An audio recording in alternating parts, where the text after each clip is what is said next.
Assalamualaikum warahmatullahi wabarakatuh. Kami dari kelompok 4 akan mempresentasikan tentang filsafat barat yang akan dibacakan oleh Fadilah Salsabila dan Muhammad Rizali Syahrul Nurhamdani. Bismillahirrahmanirrahim. Dalam pemikiran filsafat barat terdapat 4 periode, yaitu periode klasik, pertengahan, modern, dan postmodern. Pemikiran filsafat barat. Filsafat dalam bahasa Indonesia, filosofi dalam bahasa Inggris bermula dari bahasa Yunani kuno, yaitu filosofia, yang secara literal bermakna kecintaan kepada perkataan. Filsafat barat yaitu sebutan yang digunakan bagi pemikiran-pemikiran filsafat dalam dunia barat atau osidental. Pemikiran filsafat barat zaman klasik. Filsafat zaman klasik Yunani lahir diperkirakan pada abad ke-6 sebelum Masehi. Ada 3 faktor yang seakan mempersiapkan lahirnya filsafat di Yunani, yaitu bangsa Yunani dan bangsa di sekitarnya mempunyai mitologi yang kaya dan luas. Mitologi ini dianggap sebagai perintis munculnya filsafat. Mitos-mitos ini mengajak orang untuk berpikir lebih lanjut.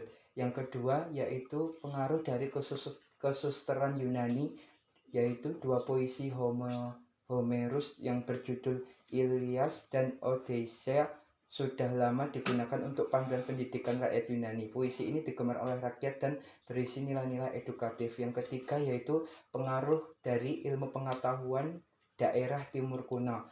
Ilmu ukur dan ilmu hitung sebagian besar dari Mesir dan ekonomi mereka dipengaruhi oleh bangsa dari Babilonia. Zaman klasik meliputi zaman filsafat Prasokrates di Yunani. Tokohnya dikenal dengan nama filsuf pertama atau filsuf alam. Mereka mencari unsur induk arca yang dianggap asal dari segala. Berikutnya yaitu tokoh filsafat Yunani klasik. Pythagoras dari Samos lahir sekitar 570 sebelum Masehi, meninggal sekitar tahun 495 sebelum Masehi, adalah seorang filsuf Yunani Ionia kuno dan perintis aliran Pythagoreanisme. Pythagoras juga dikenal sebagai orang pertama yang menyebut diri sebagai filsuf pecinta kebijaksanaan. Dia kemudian mencetuskan paham bahwa hakikat segala sesuatu dalam kehidupan dunia adalah angka-angka.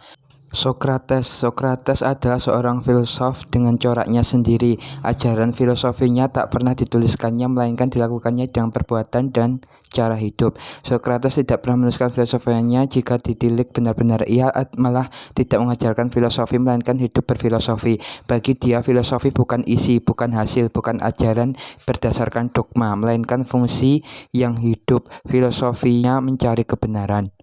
Oleh karena ia mencari kebenaran, ia tidak mengajarkan, ia bukan ahli pengetahuan, melainkan pemikir. Kebenaran itu tetap dan harus dicari. Selanjutnya, Aristoteles meyakini bahwa setiap aspek kehidupan manusia dapat dijadikan objek pemikiran dan analisis. Ia menekankan bahwa alam semesta tidak dikendalikan secara kebetulan oleh sihir ataupun kehendak dewa semata, melainkan diatur oleh hukum-hukum rasional. Masa Helenistis dan masa Romawi. Pada masa ini muncul beberapa aliran berikut, yaitu yang pertama Stoicisme. Menurut paham ini, jagat raya ditentukan oleh kuasa yang disebut dengan logos. Oleh karena itu, segala kejadian berlangsung menurut ketetapan yang tidak dapat dihindari. Yang kedua yaitu Epikurisme. Segala sesuatu terdiri atas atom yang senantiasa bergerak. Yang ketiga, Skeptisisme, yang mereka berpikir bahwa bidang teoritis manusia tidak sanggup mencapai kebenaran. Sikap umum mereka adalah kesangsian. Yang keempat yaitu ektaltisisme, suatu kecenderungan umum yang mengambil berbagai unsur filsafat dari aliran lain tanpa berhasil mencapai suatu pemikiran yang sungguh-sungguh. Yang kelima yaitu Neoplatonisme. Tokohnya adalah Plotinus. Seluruh filsafatnya berkisar pada Allah sebagai yang satu. Segala sesuatu berasal dari yang satu dan ingin kembali kepadanya. Berikutnya yaitu zaman abad pertengahan. Pada zaman ini mempunyai perbedaan dengan abad sebelumnya. Perbedaannya terletak pada dominasi agama. Timbulnya agama Kristen pada permulaan abad Masehi membawa perubahan besar terhadap kepercayaan. Agama Kristen menjadi problem kefilsafatan karena mengajarkan bahwa wahyu Tuhanlah yang merupakan kebenaran yang sejati. Hal ini berbeda dengan pandangan Yunani klasik yang mengatakan kebenaran dapat dicapai oleh kemampuan akal mereka. belum mengenal adanya wahyu. Berikutnya yaitu tokoh zaman abad pertengahan yaitu Agustinus meyakini bahwa manusia tidak bisa memiliki pengetahuan dari dirinya sendiri kalau tidak disinari dan dicahayai oleh Tuhan. Filsafat yang dikembangkan Agustinus secara esensial adalah filsafat pengalaman keagamaan dan merupakan sumber bagi mistisisme dan etika Barat. Selanjutnya, Plotinus percaya terhadap 3 hal, yaitu yang esa, intelektual, dan jiwa. Dalam pemikirannya, ia mengombinasikan cara praktis dan ajaran mistis yang berpengaruh pada teologi Kristen. Tujuan dari filsafatnya yaitu untuk membantu para siswanya menyatu pada yang esa dengan cara kontemplasi. Filsafat pada zaman abad pertengahan terdiri dari 2 periode, yaitu periode patristik dan periode skolastik. Periode patristik ada 2 tahap, yaitu permulaan agama Kristen dan filsafat Agustinus. Periode skolastik 800-1500 Masehi terbagi ke 3 tahap, yaitu periode skolastik awal tahun 900 sampai 1200 Masehi ditandai dengan pembentukan metode yang lahir karena hubungan yang rapat antara agama dan filsafat. Kedua, periode puncak perkembangan skolastik tahun 1300 Masehi ditandai oleh keadaan yang dipengaruhi oleh Aristoteles akibat kedatangan ahli filsafat Arab dan Yahudi. Yang ketiga, periode skolastik akhir tahun 1400 sampai 1500 Masehi ditandai dengan pemikiran kefilsafatan yang berkembang ke arah nominalisme.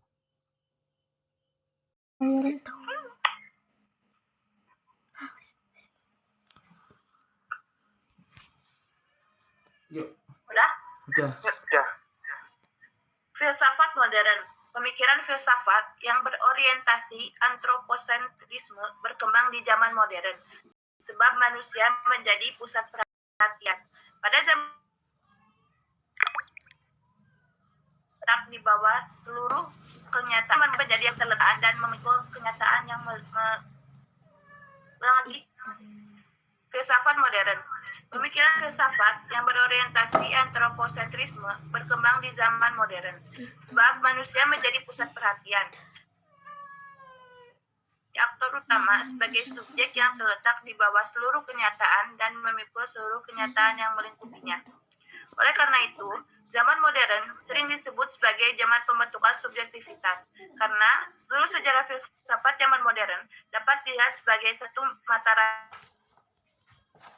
aktivitas. Semua filsuf zaman modern menyelidiki segi-segi subjek manusiawi. Aku sebagai pusat pemikiran, pusat pengamatan, pusat kebebasan, pusat tindakan, pusat kehendak, dan pusat perasaan.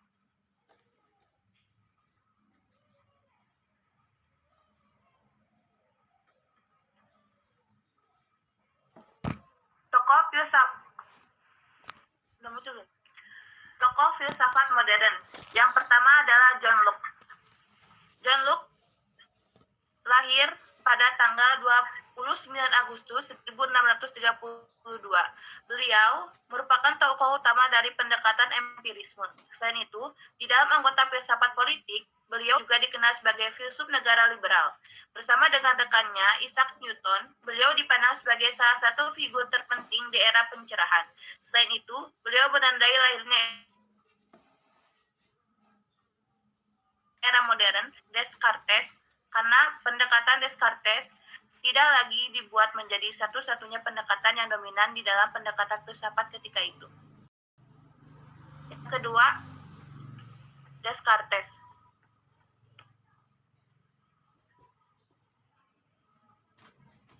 René Descartes yaitu filsuf yang terkenal pada saat filsafat modern. Beliau lahir pada tahun 1596 dan beliau diberi gelar sebagai Bapak Filsafat Modern. Beliau merupakan filsuf Prancis. Beliau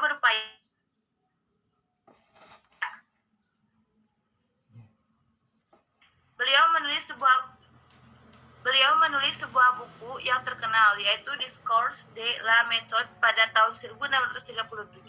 Bukunya tersebut berisi tentang uraian tentang cara perkembangan intelektualnya.